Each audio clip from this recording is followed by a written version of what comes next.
હાલો વિદ્યાર્થી મિત્રો, આજે આપણે ધોરણ 7 વિજ્ઞાનની એકમ કસોટી જે લેવાઈ 20/1/2024 એનું સંપૂર્ણ પ્રશ્ન બેંકનું સોલ્યુશન જોઈ રહ્યા છીએ. તો પહેલો પ્રશ્ન છે ભેદ સ્પષ્ટ કરો, લિંગી પ્રજનન અને અલિંગી પ્રજનન. તો એનો અહીંયા તમને સરસ મજાનું કટિંગ આપ્યું છે. જુઓ, અલિંગી પ્રજનનની વાત કરીએ. આ પ્રજનનમાં એક જ સજીવના શરીરના કોઈ દૈહિક ભાગ દ્વારા નવા સજીવનું સર્જન થાય છે. તો લિંગી પ્રજનનમાં વાત કરીએ. આ પ્રજનનમાં બે વિજાતીય સજીવના જનન કોષોના યુગ્મન દ્વારા ગર્ભનું નિર્માણ કરી તેના વિકાસ દ્વારા નવા સજીવનું સર્જન થાય છે. તો આ થયું. હવે બીજો છે કલિકા સર્જન અને અવખંડન. તો એનો પણ મસ્ત મજાનો અહીંયા જુઓ તમને કટિંગ આપ્યું છે, તો એ જોઈ લેવાનો તફાવત. ત્રીજું છે સુરેખ ગતિ અને વર્તુળાકાર ગતિ. એનો પણ અહીંયા તફાવત આપ્યો છે. સીધી રેખામાં ગતિ કરતા પદાર્થને ગતિને સુરેખ ગતિ કહે છે. દાખલા તરીકે ઊંચાઈ પરથી મુક્ત રીતે પડતા દડાની ગતિ. એક નિશ્ચિત બિંદુની આસપાસ ઘૂમતા પદાર્થની ગતિને વર્તુળાકાર ગતિ કહે છે. પંખાના પાંખિયાની ગતિ. તો આ રીતના તમે લખી શકો. ચોથું છે ઉત્સર્જન તંત્ર અને પરિવહન તંત્ર. તો એનો પણ અહીંયા સરસ મજાનું તમને આપ્યું છે, તમારે જોઈ લેવું. આગળ જોઈશું. પાંચમો કલિકા સર્જન અને બીજનું સર્જન. તો એનો પણ અહીંયા તમને જવાબ આપ્યો છે. અલિંગી પ્રજનનમાં આ પદ્ધતિમાં પિતૃ પ્રાણી શરીરમાંથી નાનો ભાગ અંકુર તરીકે વિકાસ પામે છે. અલિંગી પ્રજનનની આ પદ્ધતિમાં પિતૃ વનસ્પતિમાં બીજાણુધાની નિર્માણ પામે છે. તો આ રીતના જુઓ, ચાર તફાવત આપ્યા છે, તમારે જોઈ લેવું. આગળ જોઈશું. પ્રશ્ન 2નો પહેલો, ખૂબ જ ઊંચાઈ ધરાવતા વનસ્પતિના મૂળમાં રહેલા મૂળ રોમથી જમીનમાં રહેલું પાણી પર્ણો સુધી કઈ રીતે પહોંચી જાય છે? તો જુઓ, અહીંયા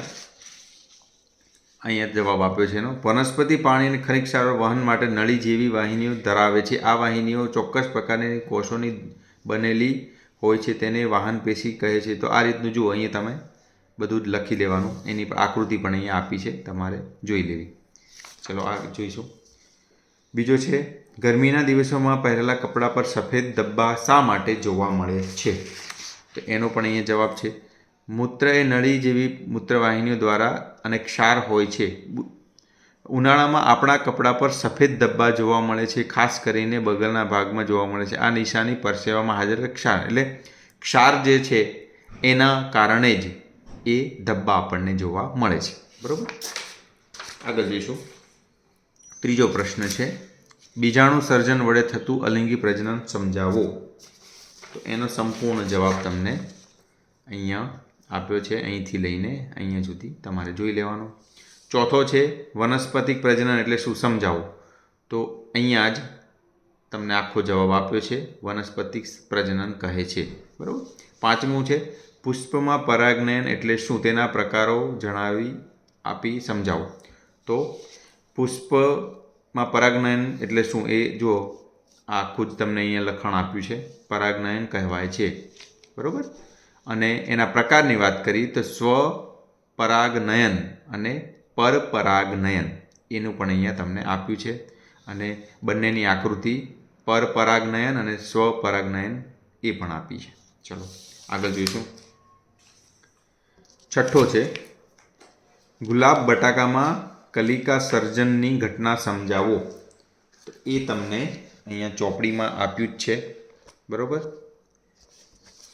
આ રીજો ગુલાબનું કલિકા સર્જન અહીંયાથી લઈને તમારે આ અને આ જોઈ લેવાનું. બરાબર.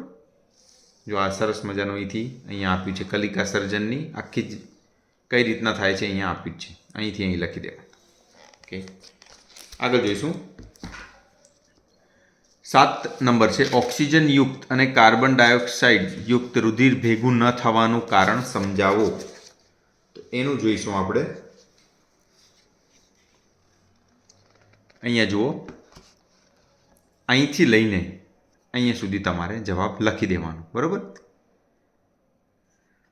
તો આ તમારો જવાબ છે. ચલો આગળ જોઈશું. વનસ્પતિમાં બાષ્પોત્સર્જનની ઘટના સમજાવો. તો એ જવાબ આપણે અહીંયા જોઈશું. આજે અહીંથી લઈને જો અહીંયા બાષ્પોત્સર્જન અહીંથી લઈને આ જે પ્રક્રિયા લખી છે આખી, એને બાષ્પોત્સર્જન કહેવાય. બરાબર. આગળ જોઈશું વનસ્પતિમાં ઘટકોનું વહન સમજાવો.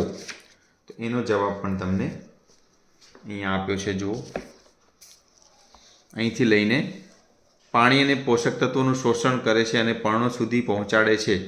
ઓકે, આ જે છે એ આખો તમારે જવાબ અહીંથી અહીં સુધી લખી દેવાનો. બરાબર. આગળ જોઈશું શિયાળા કરતાં ઉનાળા દરમિયાન વધુ પાણી પીવાની જરૂર પડે છે, સમજાવો. તો જો અહીંયા આપણને આ ચોપડીમાં છે એના આધારે આપણે જવાબ લખી શકીએ કે ઉનાળામાં દિવસોમાં આપણને પરસેવો વધારે થાય છે, એટલે શરીરનું પાણી અને ક્ષાર વધારે પ્રમાણમાં શરીરમાંથી બહાર નીકળે, એટલે આપણે તરસ પણ વધારે લાગે અને પાણીની જરૂર પણ વધારે લાગે. એ રીતના તમે લખી શકો. આગળ જોઈશું પ્રશ્ન 3. કુદરતી આવોને રોકવા જોઈએ નહીં, શા માટે? તો એનો જવાબ આપણે જોઈશું જો આ રીતના કે મૂત્ર દ્વારા અથવા તો અલગ અલગ રીતે અપચિત ખોરાક એ પરસેવા અથવા તો અલગ અલગ રીતે કુદરતી આવેગો દ્વારા નીકળતા હોય છે. બરાબર. અને એ આપણે રોકવા ના જોઈએ. એનું કારણ આ છે કારણ કે એમાં શરીરનો કચરો હોય છે. બરાબર. એ રીતના તમે લખી શકો. આગળ જોઈશું ચિંતનભાઈના રુધિરનું દબાણ વધારે માલુમ પડે છે, તો તેમણે શું કરવું જોઈએ? તો આપણે એમને દવાખાને લઈ જવા જોઈએ. શરીરના બધા જ ભાગોને રુધિરની જરૂરિયાત શા માટે રહે છે? તો એનો જવાબ જોઈશું આપણે. એનો જવાબ પણ ચોપડીમાંથી તમે લખી શકો. તે પાચિત ખોરાકના ઘટકોનું નાના આંતરડાથી શરીરના વિવિધ ભાગો તરફ વહન કરે છે. તે ફેફસામાંથી ઓક્સિજન શરીરના કોષો સુધી લઈ જાય છે. એટલે આપણે કહી શકીએ તે શરીરના ઉત્સર્ગ દ્રવ્યોનો શરીરમાંથી નિકાલ કરે છે. એટલે આપણે કહી શકીએ બરાબર કે રુધિરના જરૂરિયાત માટે હોય છે. ચલો આગળ જોઈશું. ગરમીના દિવસોમાં આપણે ઝાડ નીચે બેસવાનું પસંદ કરીએ છીએ, શા માટે? તો એમાં આપણે આ લખી શકીએ બાષ્પોત્સર્જન વનસ્પતિ ઠંડક પણ પ્રાપ્ત કરે છે. એટલે બાષ્પોત્સર્જનથી વનસ્પતિની આજુબાજુ એક ઠંડકનું વાતાવરણ થાય છે. એટલા માટે આપણે કહી શકીએ કે ગરમીના દિવસોમાં ઝાડ નીચે બેસવાનું આપણે પસંદ કરીએ. 5મો છે નીચે મુજબ જો અંતરવિરુદ્ધ સમયનો આલેખ હોય તો પદાર્થની ઝડપ વિશે શું કહી શકશો? તો પદાર્થ સ્થિર અવસ્થામાં છે એવું આપણે કહી શકીશું, કારણ કે જો અંતર કાપતું નથી. હવે 6થો છે રમત રમતી વખતે નીચે પડી જતાં ઘૂંટણના ઈજા પહોંચે ત્યારે શું કરશો? તો જુઓ, ઘૂંટણમાં ઈજા થઈ ઘામાંથી રુધિર બહાર આવે છે. થોડા સમય પછી તેણે જોયું કે રુધિર વહેતું અટકે છે અને ઘેરા લાલ રંગમાં ગંઠાઈ જાય છે.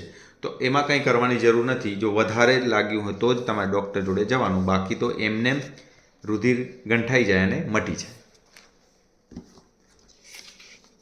અંતરવિરુદ્ધ આલેખ સમયનો આલેખ દોરવા સૌથી વધુ અનુકૂળ પ્રમાણ માપ પસંદ કરવા તમે કઈ બાબત ધ્યાનમાં લેશો?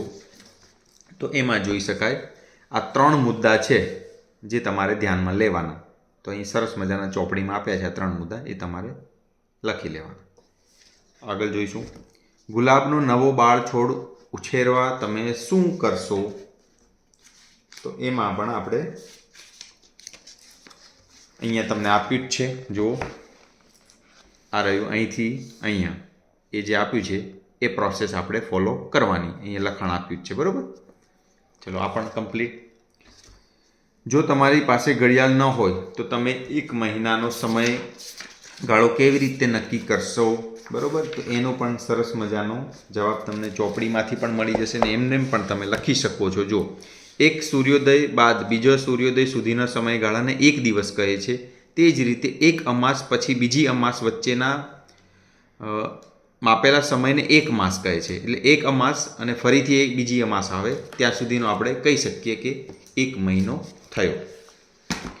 એ રીતના માપી શકીએ. તમારા મિત્રના હૃદયના ધબકારા માપવા માટે તમે શું કરશો? તો સ્ટેથોસ્કોપ જે છે એનો ઉપયોગ કરીને આપણે માપી શકીશું. ચલો આ રીતના એ પણ કમ્પ્લીટ થયો. હવે પ્રશ્ન 4 છે એ જોઈએ. ઝડપ સમય અંતર આધારિત પ્રશ્નોના ઉત્તર આપો. તો એનામાં આપણે જો પહેલો જ જે છે, કારની સરેરાશ ઝડપ 90 કિલોમીટર પ્રતિ કલાક હોય તો એને 30 મિનિટમાં કેટલું અંતર કાપ્યું હશે? તો અહીંયા એનું ગણતરી આપી જ છે. જુઓ સરસમાં 1 કલાક સમયમાં 90 કિલોમીટર કાપેલ છે, તો 1 કલાક બરાબર 60 મિનિટ. તો 60 મિનિટમાં 90 કિલોમીટર, તો 30 મિનિટમાં કેટલા? તો 45 કિલોમીટર અંતર કાપશે. ચલો બી છે આપણી જોડે, વિશ્વાસ શાળાએ 5 કિલોમીટર અંતર કાપતા 30 મિનિટ લાગે, સાગર તેટલું જ અંતર 45 મિનિટમાં કાપે, તો કોની ઝડપ વધુ કેટલી? તો અહીંયા જુઓ સરસ મજાની ગણતરી કરી છે. વિશ્વાસની ઝડપ 1/6 કિલોમીટર પ્રતિ મિનિટ અને સાગરની 1/9 કિલોમીટર પ્રતિ મિનિટ. અને વિશ્વાસની ઝડપ વધુ છે એ તો આપણને ખબર પડી જ ગઈ, પણ કેટલી વધુ છે? 1/18 જેટલી વધુ છે. ચલો આગળ જોઈશું. સી જે છે, અમદાવાદ અને સુરત રેલવે સ્ટેશન વચ્ચેનું અંતર 320 કિલોમીટર છે. ટ્રેનની આ અંતર કાપવા 8 કલાક લાગે, તો આ ટ્રેનની ઝડપ શું? તો જોઈ લો. સી જે છે, ટ્રેનની ઝડપ બરાબર અંતર ભાગ્યા સમય, 320/8 એટલે 40 કિલોમીટર પ્રતિ કલાક. ડી છે, મુંબઈ અને સુરત રેલવે સ્ટેશન વચ્ચેનું અંતર 280 કિલોમીટર હોય તો સવારે 7 વાગે મુંબઈ રેલવે સ્ટેશનથી 70 કિલોમીટર પ્રતિ કલાક ઝડપે નીકળેલી ટ્રેન કેટલા વાગે સુરત સ્ટેશન પર પહોંચશે? તો પહેલાં તો જુઓ આપણે ટાઈમ, ટ્રેનની ઝડપ જે છે અંતર ભાગ્યા સમય, તો સમય શોધવાનો છે. તો અંતર ભાગ્યા ટ્રેનની ઝડપ, તો 280/70 એટલે 4 કલાક લાગશે. તો જો 7 કલાકે ઉપડે છે તો 11 કલાકે ટ્રેન સુરત સ્ટેશને પહોંચશે. બરાબર. એ જોઈએ. આ જે છે 15 મિનિટમાં પહોંચે છે એને, આને સાયકલથી શાળાએ, તો સાયકલની ઝડપ 2 મીટર પ્રતિ સેકન્ડ છે. તો ઘરથી શાળાનું અંતર, એનો આપણે અહીંયા સાયકલની ઝડપ અંતર ભાગ્યા સમય, અંતર બરાબર સમય ગુણ્યા સાયકલની ઝડપ, તો એ 1800 મીટર એટલું આપણે લખી શકીએ. બરાબર, એટલું અંતર હશે. હવે ચોથાનો બ છે, સાદા લોલકના આવર્તકાળ આધારિત પ્રશ્નના ઉત્તર લખો. તો પહેલું, એક સાદું લોલક 40 દોલન પૂર્ણ કરવા 32 સેકન્ડ લે છે, તો આ લોલકનો આવર્તકાળ કેટલો? તો આવર્તકાળ બરાબર 32/40, 4/5 એટલે 0.8 સેકન્ડ થશે. બીજો પ્રશ્નનો પણ એવો જ જવાબ થશે. જુઓ, આવર્તકાળ બરાબર 42, શું છે 42? સેકન્ડ છે, અને 20 દોલન, તો સમય ભાગ્યા દોલન એટલે 21/10 એટલે કે 2.1 સેકન્ડ. સી છે એ જોઈએ. હવે એક દોલનનો આવર્તકાળ 4.2 દોલન પ્રતિ સેકન્ડ હોય તો આવર્તકાળ માટેનો સમય 84 સેકન્ડ હોય તો દોલનની સંખ્યા, તો એ આપણે જોઈશું. તો એમાં અહીંયા જો ગણતરી કરીને આપી જ છે, જવાબ આવશે 352.8 દોલન. ડી જોઈએ, એમાં પણ એ જ રીતનો પ્રશ્ન છે. બરાબર, તો જોઈએ એનો જવાબ આ રહ્યો, ગણતરી કરીને આપી જ છે. 1 સેકન્ડ 25 દોલન, 25 દોલનમાં કેટલા સેકન્ડ જોઈશે એ આપણે શોધવાનું છે. એટલે 25/2.5 એટલે 10 સેકન્ડ લાગશે. એ જોઈશું. એક દોલક 80 દોલન પૂર્ણ કરવા 140 સેકન્ડ લે, આ દોલકનો આવર્તકાળ, તો એ તો સીધી જ વાત છે. 140/80 7/4 સેકન્ડ અથવા તો 1.75 સેકન્ડ. તો આ થઈ ગયું. હવે પાંચમો છેલ્લો પ્રશ્ન છે, નામ નિર્દેશનવાળી આકૃતિ. તો પહેલાં મનુષ્યનું ઉત્સર્જન તંત્ર, તો 76 નંબર પેજ ઉપર તમને મળી જશે. જુઓ, આ સરસ મજાની આકૃતિ તમને અહીં દેખાશે. આકૃતિ નંબર 7.6. બરાબર. ચલો, બીજું છે પરિવહન તંત્રની યોજનાકીય રેખાકૃતિ. એ પણ તમને ચોપડીમાં સરસ આપી જ છે. જુઓ, આ રહી આકૃતિ નંબર 7.1. ફલિકા સર્જન દ્વારા યીસ્ટમાં પ્રજનન, તો એ પણ તમને ચોપડીમાં આપ્યું જ છે. આકૃતિ નંબર 8.5.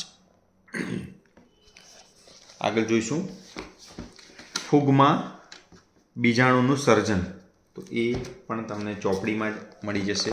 આ રહી 8.7 આકૃતિ નંબર. પછી પુષ્પમાં ફલિતાંડ નિર્માણ, તો એ તમને આકૃતિ નંબર 8.11 આ રહી આપી છે ચોપડીમાં. તો આ રીતના જો વિદ્યાર્થી મિત્રો આપણે સંપૂર્ણ ધોરણ 7 વિજ્ઞાનની એકમ કસોટીનું સોલ્યુશન જોયું. તો આ વિડીયો કેવો લાગ્યો કોમેન્ટ કરીને જરૂરથી કહેજો. ધન્યવાદ.